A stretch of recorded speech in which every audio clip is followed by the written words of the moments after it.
Welcome to today's episode of the Simply Financial Podcast. I'm your host, Christopher Calandra, and I would like to increase your financial IQ with today's episode. I want to talk about a change that's happening in the real estate market. Granted, as a certified financial planner, helping our clients with financial planning and investment management, we are not exactly in the real estate business, but I want to bring to your attention a notable change.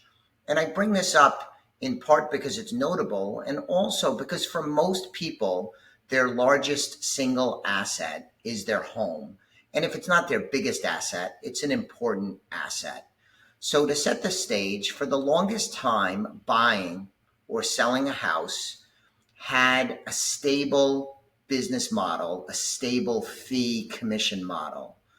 How it has worked in the past is that if you sold a property, and many of you listening have done this before, if you sell, you hire a real estate agent, they agree to represent you, and you negotiate a commission.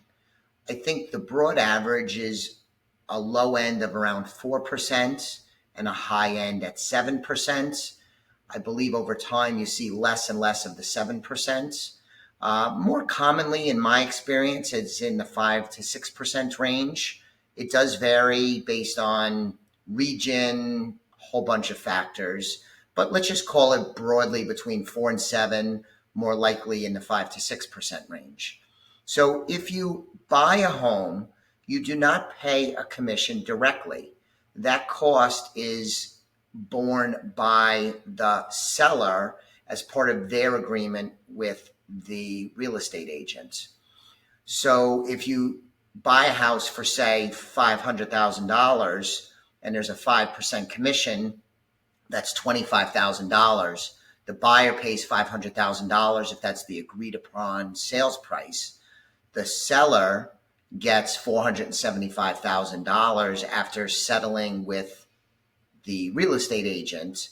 And then typically that $25,000, that commission that is being paid by the seller is split, could be 50-50, could be something else, between the selling agent and their brokerage and the buying agent and their brokerage. Now, there are some exceptions to this. You could sell a home for sale by owner. That's called FSBO for a fancy shorthand. And there's some other business models out there. But the thing is, these other business models, including for sale by owner, is a distinct minority of the real estate transactions. The vast majority of real estate transactions have gone through MLS, the multiple listing services. That's through the National Association of Realtors. It's sort of the marketplace.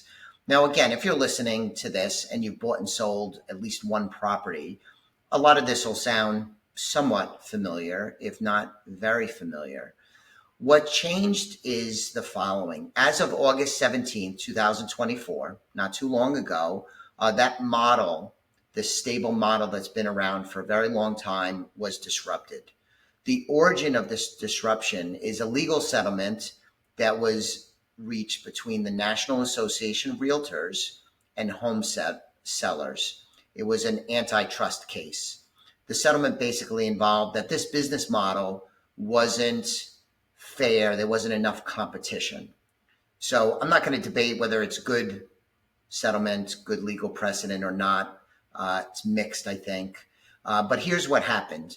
After August 17, 2024, buyers will generally now need to sign their own agreement with a real estate agent and document what the compensation will be between themselves and the real estate agent that they're going to use to help them buy.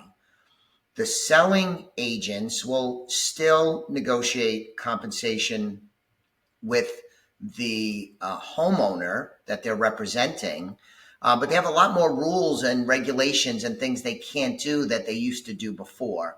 For example, and this is important, is that selling agents cannot post the commission compensation deal to buyer's agents on MLS. So it becomes hidden where before agents knew whether they were buying or selling what the comp agreement that was reached, the compensation agreement, the commission agreement that was reached between the selling agent and the homeowner that was disclosed on the MLS site. That is not going to take place anymore. So it's a little unclear how this is all going to impact the market. One agent I saw quoted in the news as I researched this topic to bring to you today said something along the lines of, I think we're in for a bit of a wild ride. And I think that's right.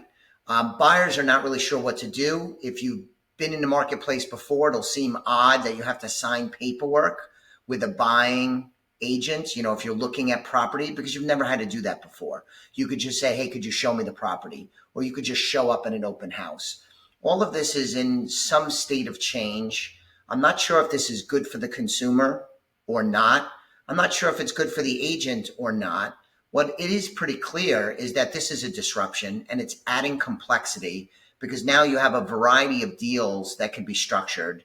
Instead of only having one contract commonly, you're now going to have two contracts, the buyer's contract with an agent and the seller's contract with an agent. So you're going to have more complexity. I think consumers are not sure what to do. I think a lot of agents are a little unsure what's going to happen. Some of the forecast I saw indicated that a lot of real estate agents will end up being forced out of the industry because of that. Who knows if that's going to happen? So the takeaway, the reason why I'm doing this show, which has the stated goal of increasing your financial IQ, is to make you aware that if you're looking to sell a home or you're looking to buy a home, your previous understanding of how that works has changed. So when you're speaking with an agent, whether you're a buyer or a seller, you need to spend more time, in my opinion, talking to agents about these new rules, how it works, how they're negotiating through them so that they could serve their clients and run their business effectively. And also, you're going to have to perhaps have a more robust conversation about compensation because it's distinctly different now with this legal settlement coming into effect August 17, 2024. So that's the takeaway. You have to do a little bit more work than maybe before because the landscape has changed in significant ways. I hope you found this episode valuable. I think it is, but not sure if you would agree or not. And perhaps if you're not looking to buy or sell, this doesn't mean anything, but you probably know somebody that does, and you might have seen some of this stuff in the media, and hopefully this puts a better focus on what they're talking about. I'll be back with you on the next episode of the Simply Financial podcast very soon. In the meanwhile, subscribe to this podcast if you haven't done so already. Maybe even recommend it to a friend. I would greatly appreciate that. Thank you so much and have a great day. The views expressed are not necessarily the opinion of Osaic Wealth, Inc., and should not be construed directly or indirectly as an offer to buy or sell any securities mentioned herein. Investing is subject to risks, including loss of principal invested. Past performance is not a guarantee of future results. No strategy can assure a profit nor protect against loss. Please note that individual situations can vary. Therefore, the information should be relied upon when coordinated with individual professional advice.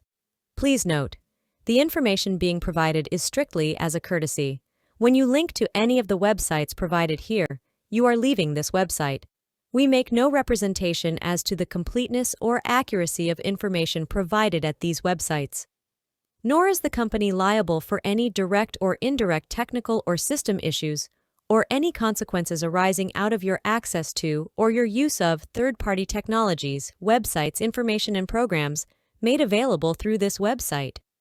When you access one of these websites, you are leaving our website and assume total responsibility and risk for your use of the websites you are linking to.